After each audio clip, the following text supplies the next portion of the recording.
Greetings, people of the internet, and welcome to Scream and Bolt. I'm your host, Silverbolt. And I'm Screen Screamer. And welcome back to 2017's It, Part 2. Picking up where we left off, we see Bill woken up by a dripping ceiling, and then he sees a light coming from George's room. This really does strike me as a nod to the mini-series and the book itself. The audience is expecting a photo album to come to life, because that's what's always happened previously. Instead, we are treated to a Lego Turtle Easter egg reference for maturing, and the sadness of a young boy who, quite simply, has lost his brother. There's not really an awful lot more that needs to be said. The actor does a very good job portraying a young child who has tragically lost his sibling. And it really is another fine piece of attention to detail for these characters. Bill is led into the basement of his house, and that much water cannot be good for the foundations. This is arguably worse than a possible structural collapse, because we see that Georgie is back. Georgie is quickly revealed to be a puppet being controlled by Pennywise, and Pennywise then lunges at Bill. And again, that jittery, jerky, supernatural animation that we mentioned in the last video is very reminiscent of modern day horror. Bill only narrowly escapes the monster as he was wary enough not to be caught too heavily in Pennywise's trap. Next we have all of the losers, minus Mike, helping Beverly to clean up the slaughterhouse of a bathroom. This also gives us, because it's the 80s, and the 80s have to 80s, a montage to 6 different ways by The Cure. We find out in this scene that Beverly is not promiscuous in the slightest and has only ever actually kissed one person, Bill, in a school play and a certain amount of years ago. She also finds out that it was not Bill who wrote the haiku. January Embers? What was that in the play? After this, it prompts the losers to have a conversation regarding their own experiences with the supernatural and the clown. And all of them, except for Stan and Richie, confirm that they have seen it. Realising that Mike is actually quite close by, the losers interrupt Bowers trying to cave the boy's head in with a rock. Fucking king villains! This is our build-up for one of the pivotal moments of the saga in the form of the apocalyptic rock fight that pitches the losers against Henry Bowers, Belch, Victor, and unnamed associates. The whole thing is played slightly humorously, which is really at odds with how dangerous a rock fight would be in real life. You know, I mean, rock fights, they're gonna hurt. In fact, you're talking blindness, cracked skulls, broken teeth, a lot of bleeding. Rock fights are not fun. Though it does end with a cracking line from Richie. Go blow your dad, you mullet-wearing asshole! Having rescued Mike, the group of losers is now the magical number of 7. And they continue their story time of "We saw an evil murdering clown." Mike tells the group that his grandfather believes that Derry is cursed. Stan, being Stan, refuses to accept any of it. And we also find out that Mike's parents tragically burned to death in a house fire. This leads to a more technologically up-to-date reimagining of the scrapbook scene from the book and the miniseries, where a fully expecting, but still very well done, Pennywise goes all 3D on the losers and jumps out of a projector screen. What's not clear is whether this is actually Pennywise trying to get them, or if it's just simply a glamour that he's putting on. This leads the losers to charge off to Newbold Street, but they're going in without any kind of plan apart from, well, find Georgie. Only Bill, Richie and Eddie at this point enter the house. The others remain outside, standing guard against, I don't know, butterflies? And it's another thing that this film really does right. It really does show the obsession that Bill has of finding what happened, or finding his brother. And first off, Richie finds a poster with the image of himself on it, done up as one of the missing children of Derry. This is one of the longest scenes in the whole movie. The three children wandering its house of horrors. First, Eddie is separated from Richie. Eddie falls through a hole, breaking his arm, and Richie finds what's essentially a good guy doll of himself in a room with a little homage to the original Pennywise in the form of one of the clown statues. Before the current Pennywise jumps out of a coffin, lunges at him, and then he's stopped by the door. Ah, doors. The clown's one weakness. Isn't it bad enough that we have to edit this in a certain way to avoid the algorithm without Brandon Tenold flagging it for you ripping off his material? Fine. Then come up with our own catchphrase for this channel so that I can start using it. Eddie wakes up to find Pennywise untangling himself from a refrigerator before being all present and correct in one of my favourite scenes in the whole movie. I think it's just brilliant. Time to float. Bill is the first one to realise that this is all an illusion, and he breaks the glamour. But by breaking the glamour, it actually seems that Pennywise notices that. This isn't real enough for you, Billy. Pennywise lunges at Bill, but Beverly intervenes and shoves a length of rebar railing through its skull. And it just fucking runs away. Ben is nearly disemboweled. Eddie has his arm broken. All of the losers are like, what the fuck is going on? And it just runs away. Actually, in this instance, I kind of agree with how it plays out. What? Well, think about it. First off, Bill and Richie saw through the glamour and broke it. Then Beverly impales it through the face with a metal spike like it's some kind of piece of meat in a Turkish diner. So, Pennywise does something when confronted by an unnatural and abnormal situation. It tries to get away from it. It's kind of logical. But it had them. Yes, but it didn't know that. Fine. After this scene, they get out of the house, bump into Eddie's mom. Eddie's mom says some horrible things, bundles Eddie into the car, they run away, and then Bill and Richie get into it, and the group fractures. Now, this is something I disagree with in this movie, and in movies in general, where you end up with this forced conflict to build drama and tension. All it really does is add to the runtime and is ultimately pointless because it always gets resolved by the third acts of the movie. During this, we have a moment to catch up with Henry, who's using a cat for target practice. Of course he fucking is. He's a Stephen fucking King villain. And Henry gets a special delivery. His old knife, which he lost in the Barrens chasing Ben. And, emboldened by this, and some voices from the TV, and because he's a one-dimensional Stephen King villain, he stabs his father in the throat.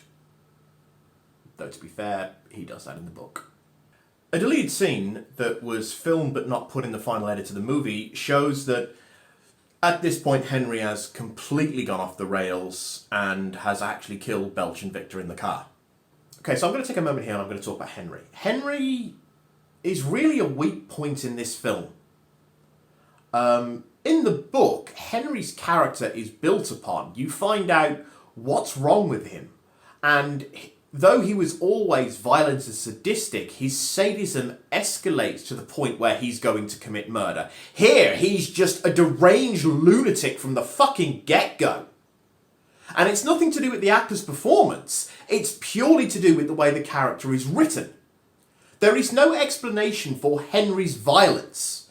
He's just brutal for the sake of brutal. And he's in the movie purely so that purists like him cannot turn around and go, well, Henry Bowers wasn't in the film. But by including him in the way that they've included him, they've made him largely superfluous. In the book, Henry had a purpose. He was antagonist and driving force behind the losers coming together. Here, he could have been written out of it completely, and purists aside, you wouldn't have noticed he was gone. We now cut back to Beverly, who is in her own house with her father. And unfortunately, her father has heard the rumours about her supposed promiscuity, and yeah, it's very heavily implied that he tries to rape her. This happens in the book as well, to be fair. And, well, it ends with... Suppose this is as good a time as any to talk about Beverly.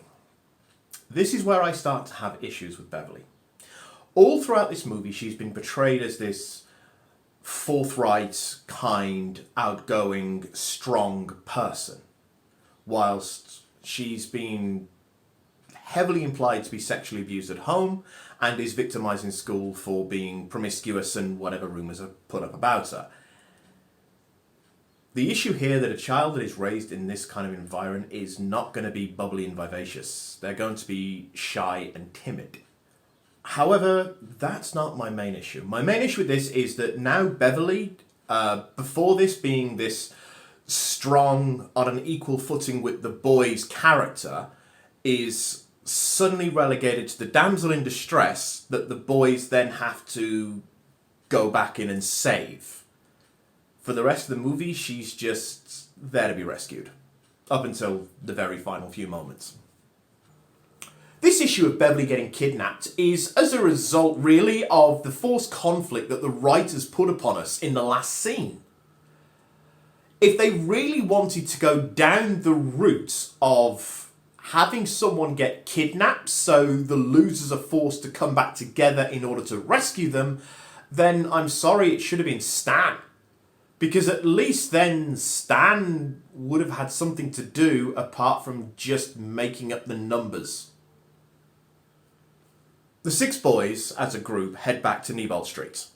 And we also see that Mike has the captive bolt pistol with him. So that Chekhov's gun's going to come into play soon. Beverly wakes up in its lair and she sees all the bodies of all the children that have gone missing, presumably over the last few centuries. And they're floating.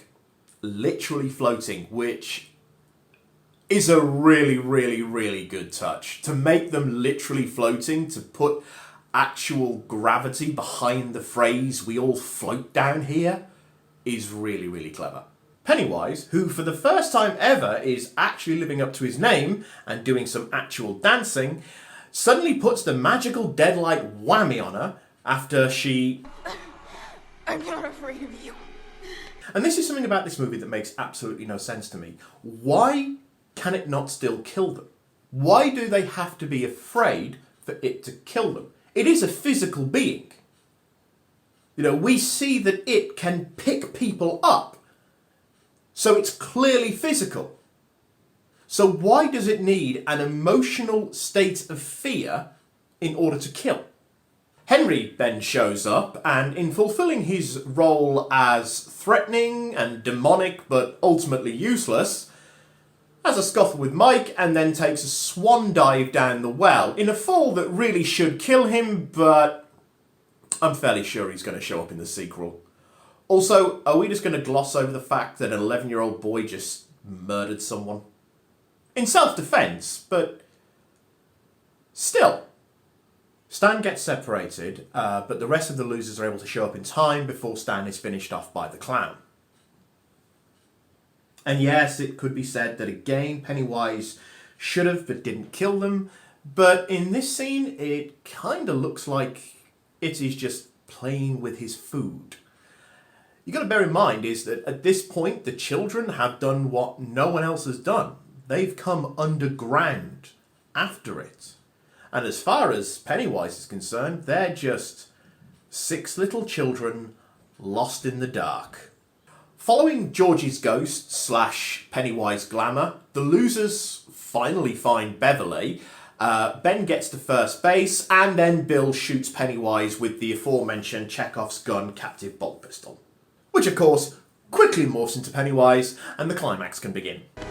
Welcome to the Losers Club, asshole! Okay, I don't do it very often, but I'm going to give Silverbolt some credit here, in regard to this scene. Throughout this scene, there really is the impression that Pennywise doesn't quite know what to do. It tried bargaining with the others, but then they chose to fight. Though subtle, there is an element that the monster is frankly out of its depth. And it just gives this overall impression that this is something that Pennywise has never had to deal with before. It's never been directly confronted like this. And it doesn't know what to do about it. And all of its tricks now don't work anymore. All of its glamours and illusions, they don't impress the losers in the way that they're supposed to. So the losers are basically able to just run rings around this monster, hitting it with lead pipes and baseball bats and all things that come to hand. Every single loser gets at least one hit in on Pennywise, but before it eventually retreats back into its tunnels, presumably, to the losers anyway, dead. Except we always knew this film was going to have a sequel. It was pretty much said from the beginning that it was going to be filmed in 2 parts. And yeah, makes sense to do so. The movie ends with the losers all swearing a blood oath to return if Pennywise does. Directed by Andrew Muschietti, the film was made for $35 million, but it took home $701 million. It was a commercial and a critical success. And for good reason. It's a solid film that is a remake, but unlike so many other remakes, it actually does a fantastic job. It's not perfect, with an over-reliance on CGI, especially in the final boss fight. But there's solid performance in here, particularly from Wolfgard and Skarsgård. They bring their characters to life with a joy that is to watch on screen. There's a great score and some decent and memorable scare scenes in there. Hopefully the next video won't take as long to come out as this one did. So, please, join us next time for the sequel to this movie, and we'll see if it lived up to its predecessor. Thank you so much for watching, and remember, just because you think a movie is good, doesn't mean it can't be bad. And just because you think a movie is bad, doesn't mean it can't be good.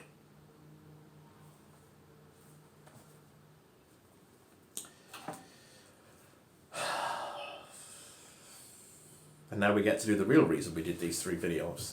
Talk about the third one.